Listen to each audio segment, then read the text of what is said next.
Olá, sexto ano! Hoje daremos início ao conteúdo do segundo bimestre. E aí, enquanto nosso livro não chega, vamos utilizar o slide, para poder ministrar a aula. E se no livro, quando o livro chegar, se tiver conteúdo a mais ou a menos, a gente vai se adequando ao conteúdo do livro, tá? Então, a gente vai dar continuidade entrando no conteúdo água. Qualquer dúvida, entrar em contato comigo usando o meu WhatsApp ou meu e-mail. As atividades devem ser enviadas para o meu e-mail, colocando nome e turma. Bom, conteúdo água. Esse aqui é o nosso planeta Terra, que a gente já conhece, sabemos identificar. O importante a gente saber é que todo o nosso planeta, esse azulzão aqui, ó, isso aqui tudo é água. Então, 70% do nosso planeta é formado por água. Bom, mesmo esse tanto de água no nosso planeta, somente 3% dele, ou seja, 3% desse 70%, é formado por água doce. O restante aqui, ó, é terra, né? É onde tem, né, os países onde vivemos, né? Então, a gente tem mais água do que terra. E a gente tem mais água salgada do que água doce. Bom, diante desse 3% de água doce, somente 1% a gente pode beber, ou seja, 1% é água acessível, enquanto aqueles 2% restante, tá, vem das geleiras e das calotas polares. Então, a gente só consome 1% de água de todo o planeta, é muito pouca coisa, né? Então, a gente tem que preservar a nossa água doce. Bom, somente o planeta Terra possui, né, os 3 estados físicos, sólido, líquido e gasoso. Então, nós sabemos que só o planeta Terra possui, né, esses 3 estados físicos. Somente o planeta Terra também possui o vapor d'água na sua atmosfera. Então, aquele vapor d'água que a gente sente em época de chuva, né, é só a gente que tem esse privilégio, somente o nosso planeta possui. Bom, dando continuidade, vamos falar um pouquinho da água no Brasil. Bom, o Brasil, ele apresenta a maior reserva de água doce do mundo. Então, de todos os países existentes, nosso país é o que mais tem água doce para consumo. Apesar de a gente não valorizar a nossa água doce, né, tá sempre poluindo, nós temos a maior quantidade. Entretanto, apesar de ter maior quantidade de água doce, nós também estamos nos primeiros lugares dos países que mais poluem, né, e não preserva a água doce. Então, o que adianta ter muita água doce, né, se a gente não sabe preservar aquela água? Mas, enfim. Existem lugares no nosso Brasil, ó, essa aqui, né, é uma pizza, né, mostrando as partes do nosso Brasil. Então, existem lugares do nosso Brasil que possuem pouquíssima água, né, as pessoas têm pouco acesso à água. Então, tem uma má distribuição de água aí. Então, olha só, a gente vive no Sudeste. Então, a gente tem 6% de água. Lá no Nordeste, né, que a gente chama de seca nordestina, são que menos tem quantidade de água, somente 3%.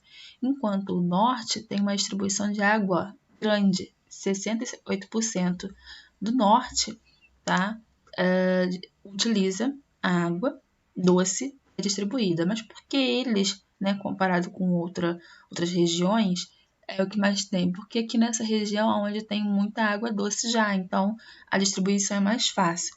Enquanto que no Nordeste a gente quase não encontra água doce, a distribuição fica ruim, fica escassa, tá? E aqui, ó, tem um ranking de alguns países, né? São 5 países que possuem, né, a água doce. Então, a gente está em primeiro lugar e no último lugar é a China. Então, eles têm pouca água doce para consumo. Bom, aí falando, né, da água, né, ainda falando da água, vamos falar então um pouco da água nos seres vivos. Bom, nosso corpo humano, esse aqui é o nosso corpo humano, H2O significa água. O nosso corpo humano é formado por 70% de água. Isso quer dizer que mais da metade do nosso corpo tem água. Ah, professora, mas aonde que eu vejo essa água? No nosso sangue, na nossa pele, no nosso músculo, né? Até mesmo quando fazemos as fezes, sai água. E aí a gente perde água diariamente no corpo. Bom, primeiro quando a gente faz uma atividade física, uma corrida, a gente está perdendo água em forma de suor. Quando fazemos fezes, né, urinamos, estamos perdendo água, né, do corpo. Quando choramos, quando respiramos, então a gente diariamente dessa água. Olhando aqui, a gente tem, né, um percentual de água no corpo durante a vida. Então, o bebê, ele nasce com 100% de água, até porque ele não gastou água nenhuma no corpo, né? Ele não exerceu atividade alguma. E aí, conforme o tempo vai passando, vai perdendo aquela quantidade de água. Então, ó, o bebê já está com 80%, né? Um jovem, né, um adulto está com 70%, enquanto que o idoso cai pela metade de quando nasce, tá? Porque o idoso já gastou água, né, pela vida toda. E aí, por isso que nós temos que beber pelo menos 2 litros de água diariamente para repor essa água do corpo. Então, quem faz uso de água, né, bastante água durante o dia, né, provavelmente quando chegar na velhice vai deixar de ter vários problemas, tipo pedra de rins, né, porque bebe água já é um costume. Agora, quem não bebe água, né, provavelmente tem vários problemas, inclusive rugas, né, porque a ruga, ela é uma perda de água do corpo, e aí quando não repõe, a pele, as células ficam ressecadas e formam as rugas. Não só isso, né, mas é um dos motivos. Bom, então é por isso que é importante a gente repor água, porque a gente perde diariamente, então a gente tem que repor diariamente. E aí aqui eu coloquei uma observaçãozinha interessante, é que, já que estamos falando de seres vivos, né, alguns animais, né, têm seu corpo quase que totalmente formado por água. Então, o maior exemplo é a água-viva, tem 95% do corpo formado por água, e a minhoca, 80% do corpo formado por água. Então, percebam, né, a água-viva ela é meio gelatinosa, justamente porque ela tem muita água no seu corpo. E a minhoca também, né? O corpo dela é meio gelatinoso, por isso, porque tem muita água no seu corpo. E aí a gente entra na água nas plantas. As plantas também têm água, porque as plantas também, ó, são seres vivos. Bom, a água na planta é super importante. Por quê? Porque é a água que vai participar, ó, da fotossíntese. Vou até mostrar aqui. A água da planta participa da fotossíntese. Olha bem para cá. Tá? As raízes das plantas, elas absorvem a água e aí ela libera a água em forma de vapor justamente também na fotossíntese. Bom, o corpo das plantas, né, vegetais, é formado também por água. A seiva, ou seja, o que passa por dentro da água, né, a seiva bruta e elaborada, que vocês vão estudar lá no 7º ano, também é formado por água. Então, quando a gente pega aquela plantinha e chupa a plantinha e sente um mel, né, a gente está sentindo aquela água saindo porque o corpo da planta também é formado por água. Além disso, a planta precisa de água, né, para absorver pelas raízes e obter seus nutrientes, né, e é utilizada essa água nas funções vitais, né, então ela também respira, então ela libera água, tá? Além disso, a água acaba sendo eliminada na transpiração, então na respiração e transpiração, quando ela libera o oxigênio, a água sai junto, tá?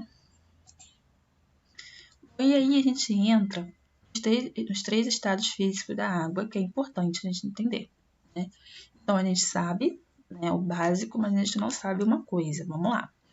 Bom, o sólido, né, a gente está acostumado que é a água em forma de pedra, né? Podendo ser gelo ou podendo ser, né, calotas polares, né, na Terra. Então, eu posso fazer o gelo, né? Posso ter uma demonstração de sólido e eu vejo no planeta, né, já o gelo pronto, tá? E aí a gente tem a forma sólida.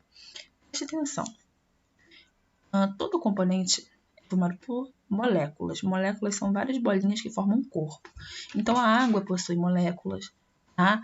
Uma mesa possui molécula, o corpo possui molécula. Tudo que é sólido, líquido e gasoso, né, é formado por moléculas. Bom, as moléculas da água, aquilo que a gente não vê, a molécula é invisível, tá? Ao olho nu, né? Só consigo ver utilizando métodos específicos, né? As moléculas da água, elas são ligadas fortemente, por isso que forma algo sólido, tá? Então, elas se ligam fortemente e elas não se afastam, ó. Todas as moléculazinhas formadas. Então, aqui seria um cubo de gelo, por exemplo, né? Porque eu tenho várias moléculas junto, eu formo algo sólido. Já na forma líquida, né, que é aquilo que nós podemos beber, consumir, né, e aí a gente encontra tanto no mercado, em casa, na torneira, encontramos em rios, lagos e mares, né, As moléculas, elas já se afastam, elas estão bem afastadas uma das outras, né? E aí elas têm movimento desordenado, por isso que é líquido, né? Escorre da mão, porque as moléculas elas estão bem afastadas. Se tivesse uma molécula aqui, uma molécula aqui, tornaria-se algo sólido. Então, quando o rio, né, lá, por alguma razão, congelou, as moléculas se uniram e aí formou algo sólido. Mas no caso do líquido, as moléculas, né, elas são bem afastadas uma da outra e têm movimentos desordenados. Por isso que a água, ó, ela escoa, tá? Em vários movimentos, porque as moléculas são bem afastadas. E aí a gente entra no gasoso, né? Aonde eu encontro gasoso? Eu encontro em casa, na panela de arroz, né? Aquele vapor, numa chaleira, e na Terra, no planeta Terra, né? Atualmente na natureza, eu encontro em forma de vulcão, por exemplo, né? Ou na atmosfera sob a forma de vapor de água, certo? E aí eu encontro, então, estou provando para vocês que eu encontro as 3 formas da natureza, tá? Bom, as moléculas gasosas, elas são mais afastadas uma da outra do que as líquidas. Olha bem a líquida como é que é. Não é tão afastado quanto as gasosas. Ela é bem afastada. Por isso que elas vão embora, ó, com forma de nuvem, né? Ó, elas vão embora, tá? Elas têm movimento desordenado. Ninguém segura ela, né? Ela vai embora. Porque as moléculas são bem afastadas. E aí, se eu coloco uma molécula aqui, outra aqui, outra aqui, outra aqui, eu faço um estado líquido. E aí, se eu coloco várias moléculas, uma coladinha na outra, eu formo, então, um estado sólido. Reforçando, eu tenho moléculas sólidas, bem apertadinhas, moléculas líquidas, bem vazadinhas, e gasosa, bem afastada uma da outra. Essas são as moléculas dos estados físicos da água. Bom, e aí a gente entra na mudança de estado, que é importante a gente aprender, e gravar os nomes, né? Então, vamos lá, vamos com calma. Essa imagem representa bem os 3 estados, né? E a forma de uma para outra. Bom, quando eu tenho um estado sólido para um estado líquido, eu digo que ocorre uma fusão. Então, do sólido para o líquido ocorreu fusão, tá? Agora, quando eu tenho líquido para, né, sólido, ocorreu uma solidificação. Quando eu tenho, ó, o estado, né, líquido para a forma de vapor, eu tenho vaporização. Quando eu tenho a forma de vapor, né, e faço ao contrário, ao vapor para o estado líquido, eu tenho uma liquefação ou condensação. Tenho que decorar o nome. Quando eu tenho o estado sólido para o estado gasoso, eu tenho uma sublimação. Então, quais são as mudanças de estado? Fusão, vaporização, solidificação, liquefação ou condensação e sublimação. Então, reforçando, sólido, o líquido, fusão. Líquido, sólido, ó, solidificação. Líquido, vapor, vaporização. Vapor para líquido, liquefação ou condensação. E sólido, para gasoso, sublimação. Tá? Então, qualquer dúvida, entre em contato comigo, esclareço uma por uma, ok? Um beijo no coração de cada um de vocês, estou morrendo de saudade.